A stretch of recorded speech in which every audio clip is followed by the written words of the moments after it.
Okay, thank you very much for attending this event. As you may saw on the invitation, this is the IRF Summit side event, virtual event that we're trying to uh, talk about the issue of Afghanistan and Pakistan and the development of these two countries and the recent issue that is happening in with the Taliban.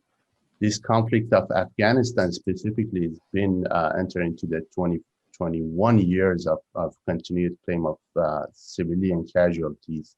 And Taliban and other armed groups are deliberately targeting civilian, especially member of the minorities groups such as Hazara.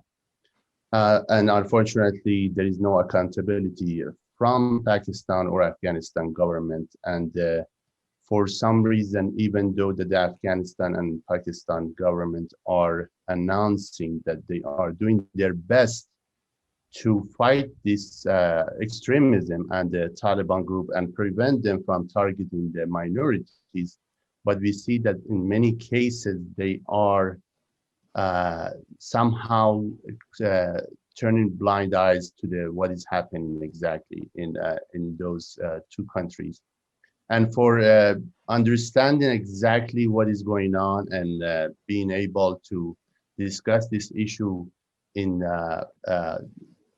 in the right way, we invited two distinguished speakers that will talk about these issues. We have Mr. Sengay Sering from Gilgit-Baltistan.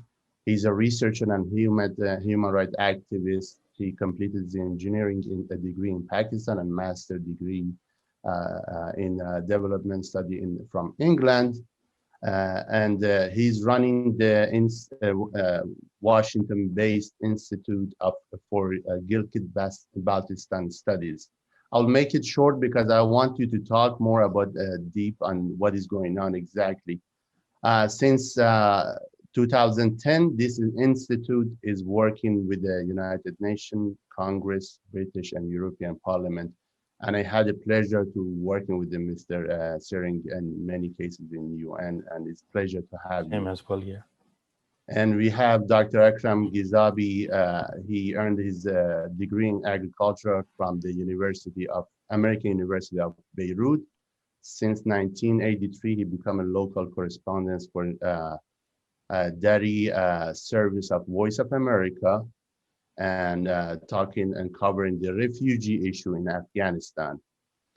He has experience of 20 years in Voice of America as a radio journalist concentrating on the human rights, women rights, and the rights of minority in Afghanistan.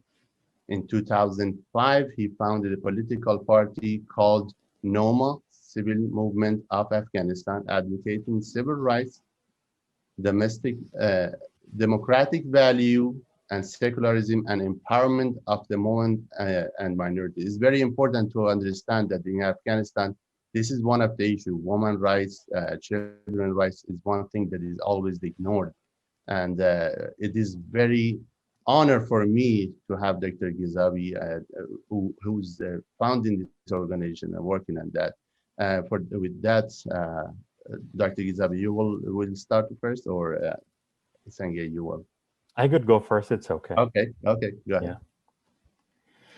Well, thank you so much, Mustafa. First, I would like to thank Shia Rights Watch for this opportunity. I would like to commend you, Brother Mustafa, for great work that you've been doing for such a long time, trying to raise awareness about Shia persecution in different parts of the world, especially the Middle East and South Asia, that the part we come from. Now, Shias in Pakistan, Afghanistan are persecuted because of their belief. That what we know, because there's a striking difference between Shia and Sunni Islam. But then there are other reasons for their marginalization and persecution, and they pertain to the strategic reasons. Let me share a little bit of Pakistan's history leading up to religious militants taking the center stage and how it impacts minorities like Shias and Baloch and Hazara and other community. I would like to use the word Hazara separately from Shia because I think they are targeted primarily because of political reasons. So you will hear me saying Shia and then Hazara separately. So the Muslims from central India, they played a very important role in creation of Pakistan and contributed significantly to the national budget of the new country and helped the new country stand on its feet. So as a result, what happened is that they were able to control Pakistan's national policy. And one would assume that, you know, these new leaders who had arrived from India, they would use that money and prioritize building infrastructure for the country or allocate money on health and education for the local people like Bengalis and Baloch and Sindhi and Pashtun. These are the people who are the original owners of the land that Pakistan was built on and who generously shared their land and resources with the Indian immigrants. But that was not the reality. The reality is that Pakistan's decision makers were obsessed with avenging the blood of their loved ones who had perished during the partition. So they wanted to teach Hindus a lesson for their loss of wealth and authority. So they spent most of their budget on defense programs directed against India. Since the military of the newly built Pakistan was controlled by the Punjabis received lion's share in the budget from the beginning. These leaders turned Pakistan into a security state. As Russia became more involved in Afghanistan, the fight to defeat Hindus then also added new features like fight for survival of Islam or Muslim nation or Ummah. During the time of Zulfikar Bhutto, who was the prime minister before General Ziaul Haq, militants and the jihadis and the private militia, they became an integral part of Pakistan's fighting force against India and Afghanistan. With passage of time, these strategic areas bordering Afghanistan, India, and China, like Parachinar and Quetta and Gilgit-Baltistan and Chitral, for instance, where Shias form a substantial portion of the local population, these areas, they became the staging posts and launch pads for the religious militants, including the Taliban. The confrontation between the host populations and militants has caused carnage, loss of identity, and resource destructions, and an everlasting animosity since then. In 1988, for instance, military-assisted militants, many of whom had fought in Afghanistan, attacked Gilgit-Baltistan and burned down more than a dozen Shia villages. The massacre, rape, and loot ended only after the local Shia leaders threatened to invite Indian military for protection.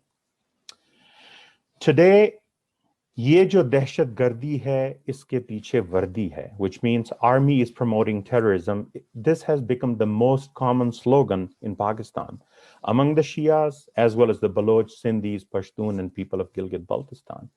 This shows that people have a basic awareness and an understanding of the driving forces behind the large-scale killings of the civilians, especially the racial and religious minorities opposing Pakistan's strategic depth paradigm. In Pakistan, the relationship of military and the militants is supreme, and it comes at the cost of the security and well-being of people like Shias. This means that the law enforcers and the security personnel will not come to the rescue of Shias, Baloch, or the Hazaras when militants attack to displace or eliminate them. Like in the past, recent political developments in Afghanistan, where Pakistan Army is found helping Taliban gain new grounds, will increase militant activity within Pakistan and consequential threats for Shias and other religious minorities. Places like Gilgit-Baltistan, Chitral, Parachinar, and Quetta will suffer the most as Taliban will gain strength in joining valleys in the coming days. Although Iran, the so-called global representative of Shias, has established military relationship with Taliban, but that does not really translate into how the Taliban will treat the Shias of Pakistan. In Gilgit, Shias are attacked because they live on the main artery that connects Pakistan with China. Some say that CPAC has reduced sectarian violence, but I tend to disagree. CPAC will bring an influx of Pakistani and Chinese immigrants who will clash with the locals in the coming years. Already, Taliban have announced their presence in Gilgit-Baltistan. Taliban are also attacking Shia Ismailiyas in Wakhan, which borders Gilgit and Chitral. CPAC will further alter religious, linguistic, and racial composition of Gilgit-Baltistan and future turf wars between local Shias and outsiders will bring much heavier death toll and culture loss than at the present. Examples can be given of Xinjiang and Tibet, where state-led genocide is happening because locals are resisting the state-assisted change in linguistic, religious, and cultural composition of their areas in the name of economic development. Pakistani Shias will be main target in Parachinar, for instance, since the district provides shorter and direct access to Pakistan Army and Taliban to enter Ghazni, Logar, and Hazarajat in Afghanistan. Control over these areas is extremely important to capture Kabul, and the local Shias are not in favor of Taliban gaining more land from them in Parachinar. They are on the verge of becoming minority, a place where they once were more than two-thirds of the majority of the local population. In Chitral, for instance, the Shia Ismailia once formed half of the native population, but military-assisted conversion and arrival of settlers from Dir and Sawat and other places has reduced their numbers to less than 35% now. Almost all of Ismailia Shia religious centers, or what we call Jamaat Khanas in Chitral city, were burned down by the terrorists associated with Jamaat Islami and Taliban, yet no action was taken against them. Same Taliban sympathizers who captured Chitral are now settling in district Gizr of Gilgit-Baltistan, where Shia Ismailia make up about 80% of local population. Now, before concluding my presentation, I would like to recommend that the United Nations should send a fact-finding mission to Pakistan to investigate Shia genocide, the issue of Shia missing persons, and false blasphemy cases registered against Shias. Some websites, credible websites, have put Shia genocide with the number of over 23,000 Shias killed in the last 50 or 60 years in Pakistan. That's a huge number, and most of these are killed for political reasons. United Nations should send a fact-finding mission to Gilgit-Baltistan to investigate state-assisted demographic change. Now, why I'm saying that? Because Pakistan was asked by the United Nations Security Council to withdraw its nationals and let locals self-govern the area. This is the UN Security Council resolution, but what Pakistan is doing is assisting Pakistanis to settle in Gilgit-Baltistan to reduce the local Shia population, and they are also on the verge of becoming a minority in most of the urban centers, for instance. United Nations should investigate role of China and Pakistan Army in the massacre of locals of Balochistan, including the Hazaras. China has a huge role to play in the persecution of the minorities because China wants to show support to the Pakistani military. So I think China needs to be investigated for its role in Balochistan, especially. United Nations should investigate Iran and Arab-run religious centers, the madrasas, as money coming from Iran and other Gulf countries and Saudi Arabia has played significant role in promoting sectarian mayhem.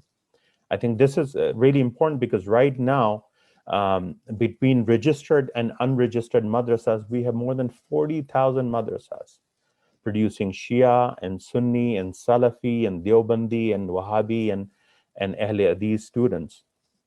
Many of them then go and join these ranks with the Taliban and other anti-Shia groups like Lashkar-e-Jangvi, Harkatul Ansar, for instance. Many of them are sent to Kashmir, where they kill local people and create huge disturbance and terrorize the local people.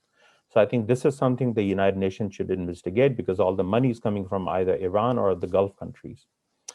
Last year, Pakistan was declared a country of particular concern by the State Department. I think this was a great step. And if you remember, Brother Mustafa, we, through our roundtable at the Capitol Hill, we've been talking about it and trying to, promote this idea that Pakistan has been persecuting religious communities and violating the religious freedoms there, and it should be put on CPC. So that has happened, but now USA must impose sanctions on Pakistan for state-assisted genocide of Shias, especially the Hazaras.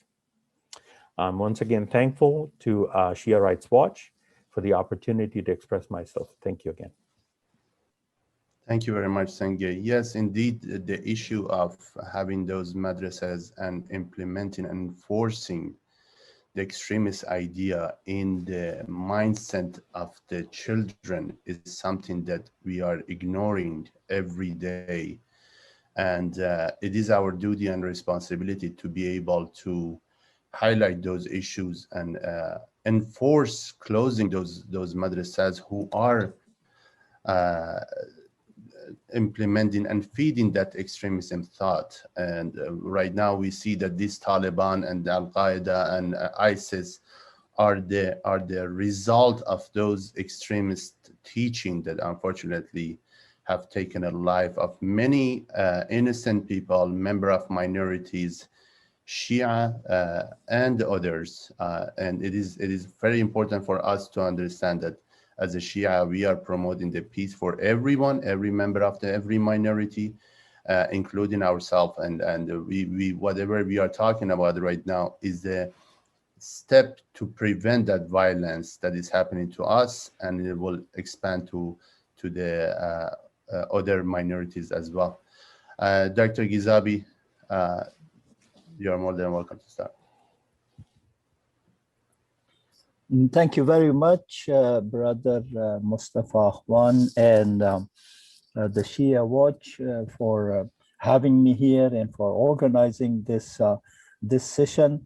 We are at a very, very critical time and point in the history of the region, especially Afghanistan, where the US, as far as we are concerned, hastily decided to get out of Afghanistan, and what it leaves is a real mess. And we hope that it will not happen, but I'm afraid that it will. It will be a slaughterhouse for some of the people inside Afghanistan, especially the Hazaras.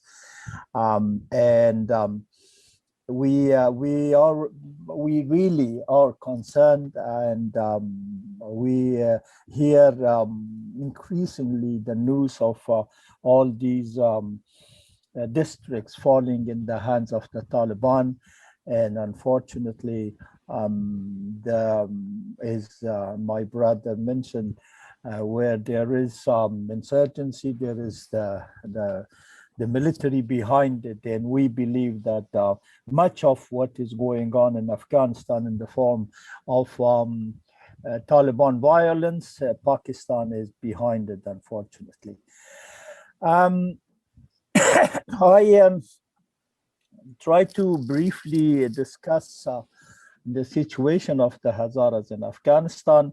We are an ethnic group, Turkic Mongolian people that we have lived in the region since time immemorial.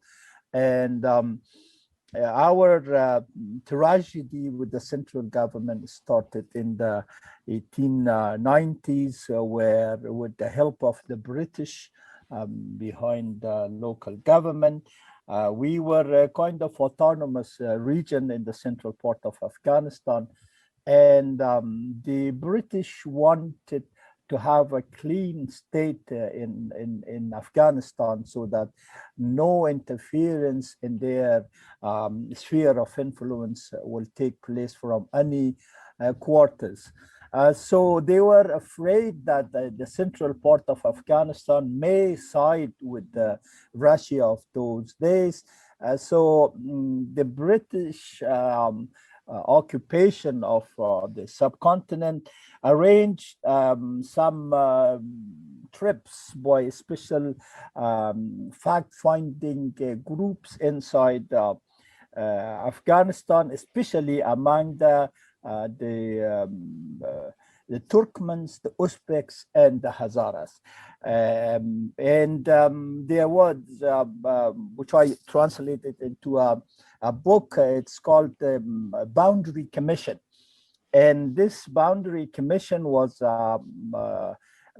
arranged by the Brit to study these areas, and that started its work and finished before the expeditionary forces went to central Afghanistan, and they invited people from outside. The Shia-Sunni animosity started from that point because the king or emir of those days, called Abdul Rahman Khan, he had to use religion in order to collect people to fight in Afghanistan. So he waged a holy war, so to speak, a jihad against the Shias. He took the fatwa of some of the Sunni religious leaders, and he declared a jihad against the Shias and all the people from both sides of the line, Duran line, that later on became to be known. They went to Afghanistan and they plundered central part of Afghanistan. Much of what is nowadays Kandahar and Zabul and other provinces were Hazara territory. They kicked these people out. They slaughtered around more than 60% of our population. Our women, unfortunately, and girls were sold to slavery and all the way to subcontinent of those days. And our land was taken and confiscated, and we were pushed to the central highlands. And from then, they still have this group of nomads, so to speak, that come yearly to the central part, and they have the decree of that emir to graze the central highlands. And we always have problems with them because on their way to the grazing land, they destroy whatever that they come across. And this is actually a policy of ethnic cleansing, that they want to kick the rest of the population out of the region so that they will take the land to themselves. When the Taliban came to power, with the help of course, Pakistan and ISI, they also continued this policy for a long while. We were subdued.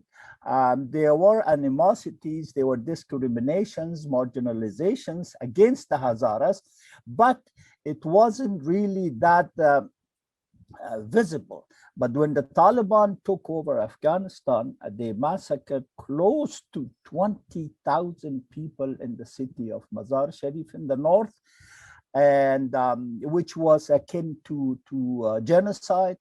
And they have shown ever since that they oppose us, because the Taliban are of the Deobandi line of thinking of the Sunnis, and they do not consider Shias as true Muslims. They consider them heretics, and that is why I saw a video the other day, a clip which really disturbed me, that a shepherd, a Hazara shepherd, was stopped by a Taliban, and he says, "Are you a Hazara?" He says, "Yes, I am."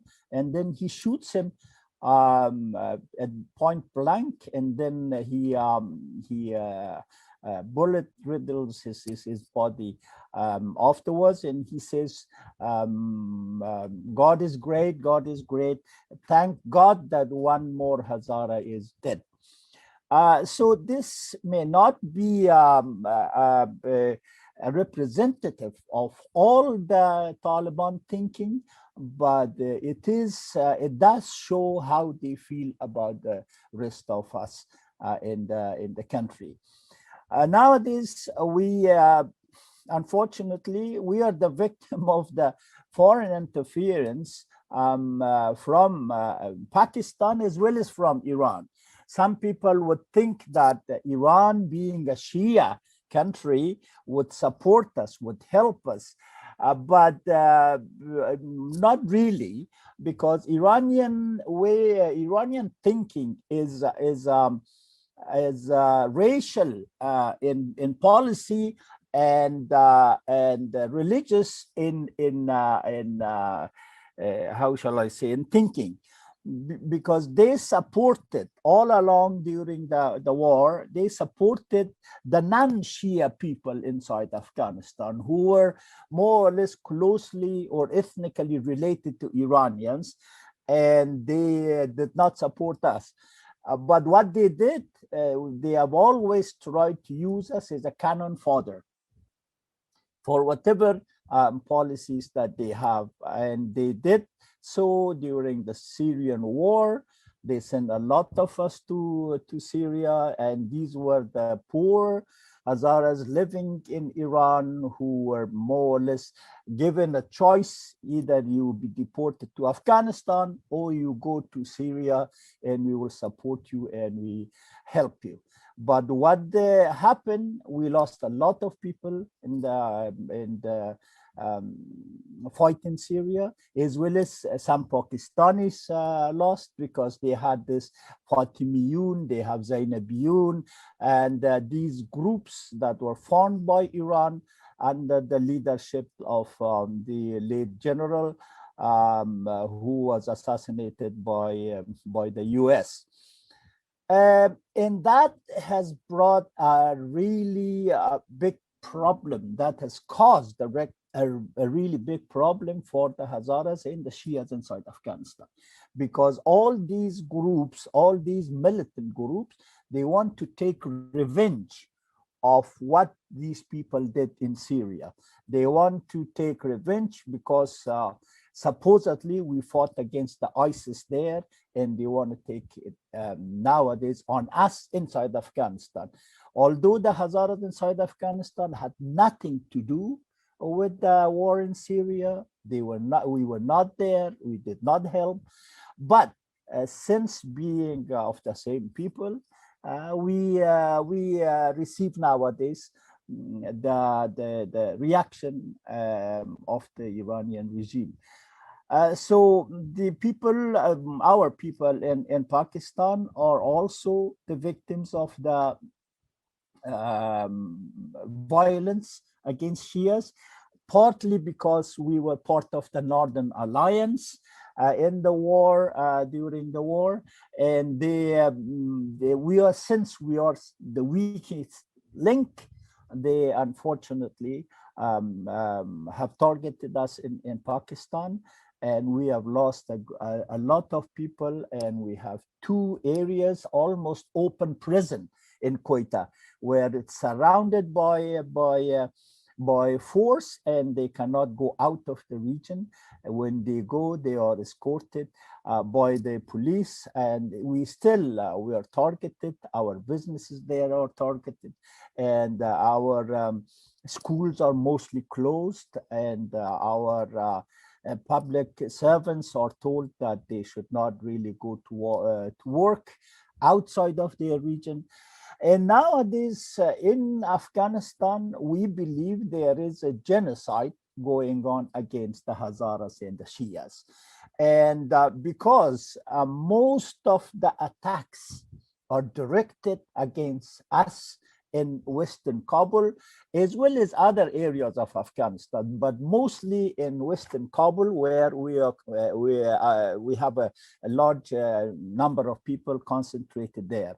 Our schools, our hospitals, universities, courses, sports clubs, any gathering that they can find, they target. And the latest was about 2 months ago, where they targeted the girls' school, a high school, and more than 100 of our youngsters were dead, and 200 plus were injured. And they also attacked, one of the worst was a maternity hospital in Western Kabul, where they killed unborn children, mothers, nurses, doctors. And the situation, unfortunately, is now worse, because the government, we believe that the government in Kabul is trying to get the Taliban, how shall I say, stronger. So they have asked what they call tactical retreat, where they leave district after district, and all the arms and ammunition and everything is left behind, and then they want to retake it. That's we consider a joke. So there is some kind of agreement between the Americans, the Taliban, and the government in Kabul, where they would control most of the districts in the northern part of Afghanistan, and they will not take the provinces. So until a point where they are ready, they will submit or give some of these provinces to the Taliban. About 9 of them we have heard. And then probably they will rule that part of the country, but they want to make sure that the north will not fall in the hands of the resistance or uprising. We have nowadays the popular uprising where the government does not help, and nobody does. It is a people's movement, and they are fighting for their lives, for their way of for their values, for their properties and everything. And now the Taliban have come up with the proposal that we have ceasefire for 3 months, provided that the government in Kabul releases 7,000 prisoners of the Taliban. If that happens, it will be, how shall I say, it will be horrible, because 6,000 were released, and most of them went directly to the fronts. And what we see nowadays is the result of that, where unfortunately Donald Trump, with his mistakes, allowed or forced the government in Kabul to release these prisoners. Now, the situation is really dire for us inside Afghanistan, for the Hazaras especially, and for the women in Afghanistan, because nowadays the Taliban, wherever they have taken control of, they have had the same policy. Women are not allowed to go out of the house. They are not allowed to study. They should not go alone without mahram, without their relatives. The schools mostly are banned or closed, and the men are told not to touch their beards. What they didn't have before was they invited people to go to mosque for prayer, but they did not have a list. Nowadays, they have taken a list of areas where at the prayer time, they would check if all the people in the area are in the mosque or not. If they are not, then they will be punished. They have started chopping hands, unfortunately. While yesterday I read that one of the commanders, the police commanders of Kandahar, who was assassinated, the Taliban went to his houses and looted whatever he had in the house. So they have this wholesale looting and plundering, and then a poor guy is caught picking somewhere something, and they chop his hands. We also have demands, like my brother said, that we hope the United Nations will step in and send a fact-finding mission to what we call and what we have studied, and our scholars have said is current genocide inside Afghanistan. So for this, we need the international support that it will not continue. Because if it does continue, then there will be a bloodbath inside the country, and we will be the victim. So we need the support for this investigation, and we also need the support of every organization, human rights organization, and other organizations that care for the needy, for the women rights, for the children rights, for the minority rights, for the religious rights, to help us to support us in our voice against the tyranny, against these forces of darkness. Really, this is not Islam. Islam does not say this. We are Muslims. We have been Muslims throughout our history. In fact, Islam went from Afghanistan to India, and Pakistan was, shall we say, converted to Islam from our side. Now they are trying to tell us that we become Muslims, and especially the Shias. They have always said that they are one of their. I conclude with this, that the Uzbeks should go to Uzbekistan, the Tajiks to Tajikistan, and the Hazaras should go to Goristan, which is cemetery in Farsi. So once again, I thank you and my brother Sering for giving me this opportunity to talk to you. But I think we need a regular kind of an organized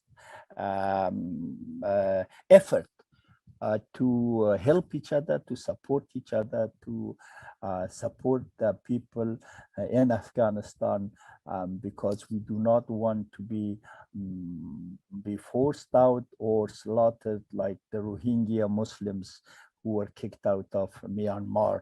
When I see my people being pushed around, I always remember those horrible stories that I read and watched of those people and the miserable situation that they are living in Bangladesh nowadays. I thank you very much. Thank you very much, Dr. Gizabi. Indeed, the issue of violence by Taliban, which right now, after they signed the peace treaty, they are claiming to have a reformed Taliban, which I don't know what exactly mean, to come in control. But right now, recent days that we see that there are flyers going out to the different cities in Afghanistan specifically, and the Taliban is asking the leader of the cities to allow the woman 15 and up and below 45 to become a wife or be donated to the jihadis or a mujahid to be part of this jihad that is happening. So that's the discrimination against the woman is continuing, and nothing changed. The brutal action of the Taliban definitely have not changed, and we see that in recent days a lot of execution is happening. The recent one was the 22 commandos who surrounded themselves because they could not do anything else, and they were in matter of seconds all were slaughtered. And it is unfortunate to see that the Hazara are, to me, are a minority inside the minority who are getting discriminated, sometime, unfortunately, by our Shia brothers as well. That is hurting us as a community to see that issue.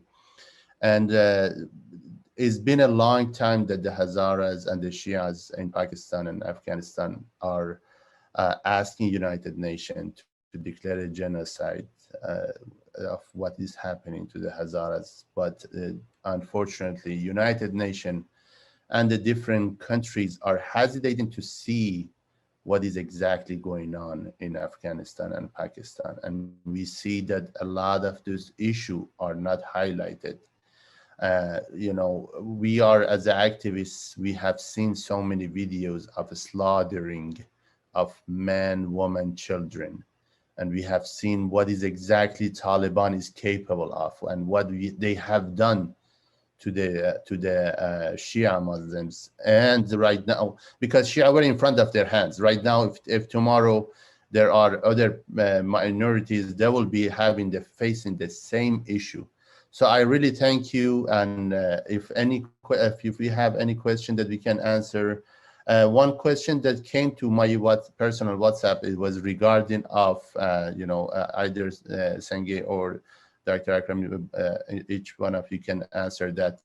is that what right now with this situation and with this administration, what is the best way to talk to this administration and stop, first of all, even though that we want the foreign troops go out of the country and have a strong government, but what are the things that we can do right now to prevent that genocide and the slaughtering and the massacre that is going on in Afghanistan?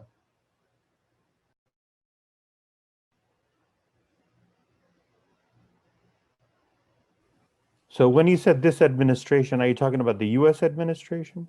Yes, yes. Right now we're talking about the U.S. because of U.S. other countries are. So the U.S. Pullout final date is, I think, August the 31st, and I think this is, the transition period where we want all our soldiers and armed forces and their other personnel to be out of Afghanistan without much harm to them. I think this is the time with the United States and more focused on that part of the deal that they had with insurgent groups.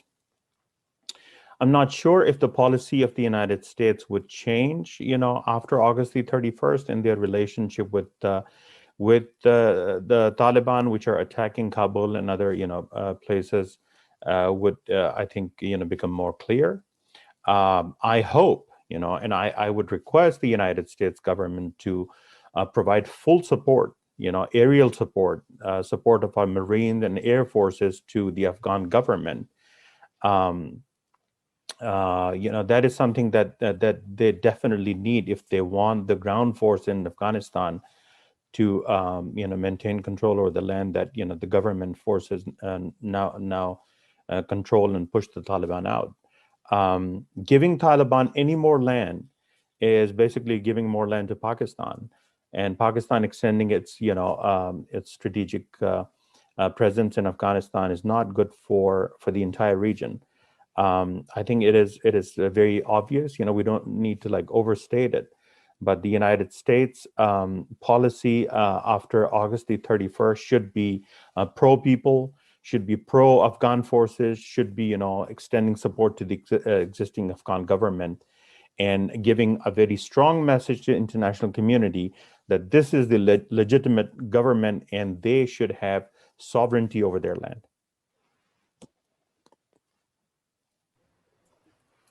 Thank you, Brother Sharing. My thinking is that unfortunately the US has lost a lot of its leverage due to this untimely decision to withdraw from Afghanistan. Even George Bush the other day, I'm sure you all heard, said that it was a big mistake with very, very bad consequences. And I think the US would probably be forced somehow to reinforce or to get involved in the region because the situation, if the way we think will go, it will be really not controllable by the regional forces or by the local government, and the US needs to get involved. Our position is that it is impossible for us, really, to tell you very frankly, to live with the Taliban under one system, because that would be not possible. Not that we have, we are the problem, but it is the Taliban are the problem. They have not changed. If anything, they have even become more vicious, more extremist, and it's not possible. So what we suggest is that if the negotiations that is going on in Doha and the US somehow is behind it, we suggest that the US government in a way push for a regional autonomy, not necessarily independence, but if you remember Iraq, for example, is nowadays there is the effort to dominate it. If the northern part of the country becomes, including central, in a way, a rather autonomous region where they will have their own system, where they will have their own government in a decentralized form, then we are able, so that whatever they do in the south or southwest is their business. We will be able to live in one country with the Taliban. Otherwise, with the effort that's going on, Pakistan makes sure or wants to make sure that the northern part will be strictly under their influence. And if that happens, then we will not have a real solution for Afghanistan.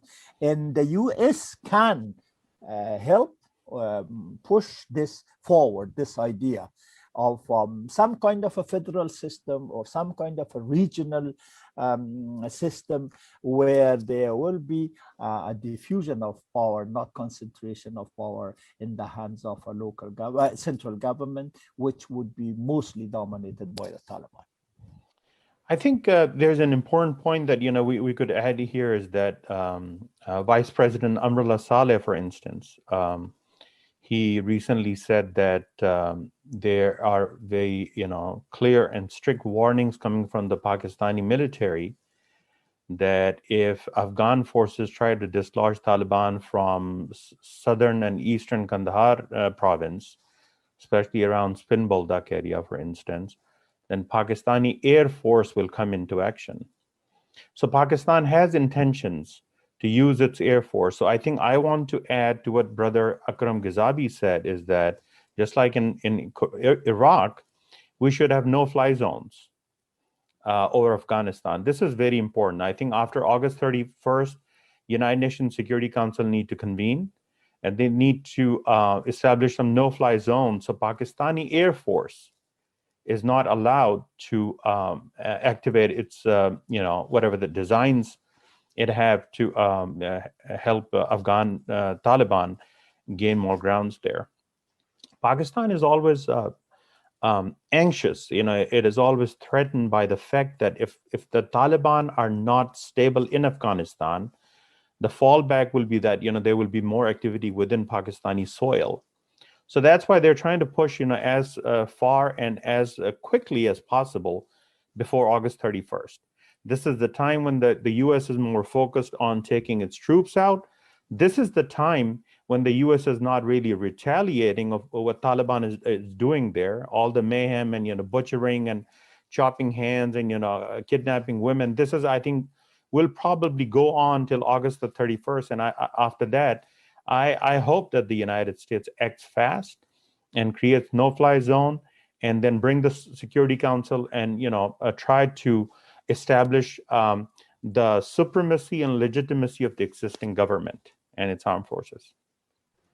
All right, thank you. But I think I heard yesterday that they changed the date from August 31st to July 31st, and troops will be out on July 31st, and remaining of the staff, they are going.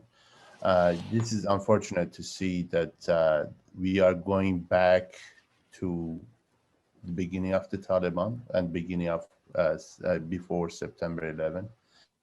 And we're seeing that the Taliban right now have another aim of taking revenge, as Dr. Ghizabi said, taking revenge from the people who fought against ISIS and who were protecting people and trying to protect the women's rights, children's rights, and building this, society without the terrorism and without the fear. And right now, the Taliban is coming with that aim full force.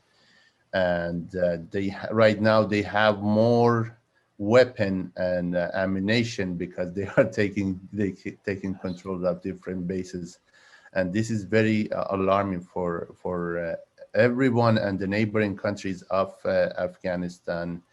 And hopefully we see that this conversation that is happening in Qatar, is happening in Iran, is happening in UN and trying to legitimize what Taliban is doing and giving them more power. Hopefully they consider what is exactly they are giving the power to and who they are giving the power to. And I want to mention that in Afghanistan, majority of the cities who are getting protected are from Hazara groups who are standing in front of Taliban and trying to defend people. And the great thing is that the Hazara who are defending their cities, they don't care who is who and who's what religion they are having. They saying that this is Afghanistan, this is what I believe as a peaceful country that I want to see, and I want to see my children grow up. And it's very amazing when you talk to the people, and I have interviewed so many of them who are saying we don't care what is the religion of the people in that city. For us is very important to defend our people, because if I cannot defend my people, no one else will care about me, even though they are discriminated against them so many times by so many people. But it is amazing to see how energetic they are and how they are thinking that for me, my rights, my children's rights, my neighbor rights, their security is beyond everything else. And hopefully, we can see that this violence is stopped somehow, and we can be part of it. And hopefully, in future we'll have different events and talking about those and giving the solution of what exactly can be done and what are the things that we can think of and preventing those violence. Thank you. I see you have your hand right. Yeah, I think, like you have, connection to Iraq. And what we saw in Iraq was that the Shias or Sunnis were uniting in all different parts. And, the office of Agha Hui and Agha Sistani, for instance, they were asking the Shias to go and help and protect all the Sunnis. I think this is something that should happen in Afghanistan, where the Shias and Sunnis need to unite. People in the north of Afghanistan, whether you're a Tajik or Hazara or Uzbek, you guys need to unite and try to defend your places. Those Pashtun who are with their armed forces, with their government against, they need to unite with the Hazaras, because this is the time that they could use the Shia Sunni unity and give a very strong message to the international community that Taliban are a menace. They are not a political force. They should not be recognized. And all the Shia Sunnis are united. All the ethnic groups, racial groups are united, and with one voice that they need to be defeated, because these are groups created in Pakistan by Pakistan, and it is Pakistan's proxy war in Afghanistan. It's not a Shia Sunni divide right now. This is, I think, the message that Afghan need to give. Yes, thank you. If I may add, this is, you said it's created by Pakistan for, but you didn't mention for Pakistan. For Pakistan. Yes, it's like I said somewhere that democracy is the government of the people, for the people, by the people. So this is all for Pakistan, because a lot of people think that the Taliban are a group, an independent group. They cannot say a word or do anything. Like we have an expression in Afghanistan where they cannot drink their own water without the permission of ISI. If you think that Mullah Baradar in Doha speaks his own mind, come on. The Taliban are created to fight, plunder, kill, destroy, and the infrastructure of the country. They are not, it's not a political group. It's not an educated group where they would control the country, they will govern, they would build the civil society. They are not. Their existence is existential reason is fighting. That's about all. They don't know anything else. So the first thing that they do to nowadays, that they go to a place, they destroy the building, the infrastructure. Any group, for example, that belongs to a region, you wouldn't destroy your bridges, your roads, your infrastructure, because this is yours. But the Taliban don't feel that for Afghanistan. They have no feeling for the Afghans or Afghanistan or anything. But concerning the Hazaras and other people in places where we have control, we have no problem. Absolutely, because it is not a religious, for us, it's not a religious war. It's an existential war. We are our own existence as a country, as a people of that country, is in jeopardy. So we fight for that. We don't fight for really for religion, because we don't have a religious problem. You know, the Shias have been in Afghanistan for God knows how many centuries, and so are the Sunnis. We never had this problem among ourselves. We didn't have in Pakistan. I lived in Pakistan for 5 years. We those days when I prayed, let's say in rail stations, we prayed in Pindi or in Islamabad or Lahore or anywhere. In our own system, and we had no fear. Nowadays, it is so polarized. It is so polarized that you cannot say you are a Shia or you are a Sunni, for example, in the wrong place. Anyway, this is an existential problem for the Afghans nowadays, and unfortunately, this is beyond our control. We try our best to keep our country and our society intact, but the danger is enormous. And for this, we need the help of the US and other countries that care for human rights and human beings. Thanks. Thank you very much, gentlemen. I appreciate your time. Unfortunately, is the time to. I think we were online for 15 minutes. It was an honor to have you. It was great to have you, Dr. Gizabi. I'm glad to know you, and I'm looking forward to work with you. And Sengay, thank you very much for your advice. And this is when I grow up, I want to be like you, Sengay. Thank you so much. I'm growing a little hair. I appreciate it. Everything else is receding, but the hair is growing because of the COVID. And hopefully we can change something, and we can at least talk about this issue and reach out to the people who can influence and can see this bigger picture that we are looking at. And we can stop the violence. And we're praying for our brothers and sisters in Afghanistan and Pakistan who are facing this violence. And hopefully we can see the end to this conflict that is happening. I really appreciate you guys, gentlemen, and it was an honor to have you. And I appreciate whoever are participating in this event. Please, if anything, just email me if you want to reach out to our panelists. I'll be happy to connect you to them, and we can talk about the different subjects in the near future. Thank you very much. Thank you very much. Thank you again. Thank All right, you. you guys have a good wonderful day. Stay safe. Have a good one. Bye-bye. Have a good weekend. Thank Bye. you. Bye-bye.